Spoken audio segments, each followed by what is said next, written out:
I believe the child was asleep in his cot. He was lifted gently and carried, still sleeping, from the house.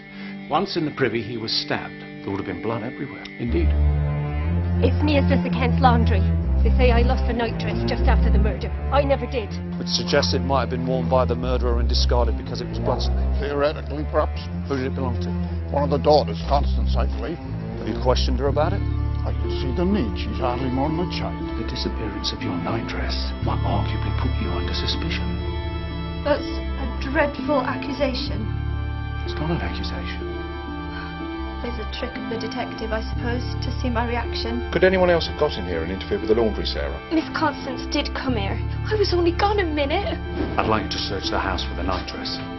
I already have. It must be there. Send a dozen constables if you have to. Come on, Mr. Uичера. Who's in charge of the investigation? How did she get on with Sally? She told me she used to pinch him to make him cry. I told her that was horrible. She said, well, how would you like it if your father remarried and his wife treated you like a servant? I've done my best to be a good mother to all of Samuel's children. Including William? I loved Savile. Much as you love William. I cannot compare them. You and him are very close. Of course, but she knows nothing of the murder, and nor do I. His death is God's punishment for loving him more than my other children. Has the search been completed? I think I've wasted enough of my officer's valuable time on your obsession with a piece of linen. Foley never searched these grounds properly. She could easily have concealed it in the house on the night of the murder, then brought it out here the following morning. I find myself caught between pity for my daughter and horror at what she may have done. Inspector, I am innocent. I want you to imagine the night that Savile was stolen from his car.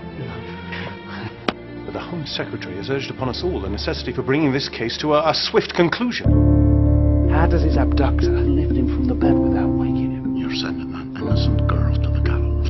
Could it be that she has an accomplice? I don't know. Two people together are capable of carrying out acts that alone they would not dare. It'd be much easier if someone could open the door for her. She carried him from the house, don't you think? Come on, let's think it through. I don't want to do this. William was unhappy enough to run away from home before Savile was even born. Imagine how desperate he must have felt when he realised his place in his father's affections had been taken. No, it is you who is desperate. I can see it in your face.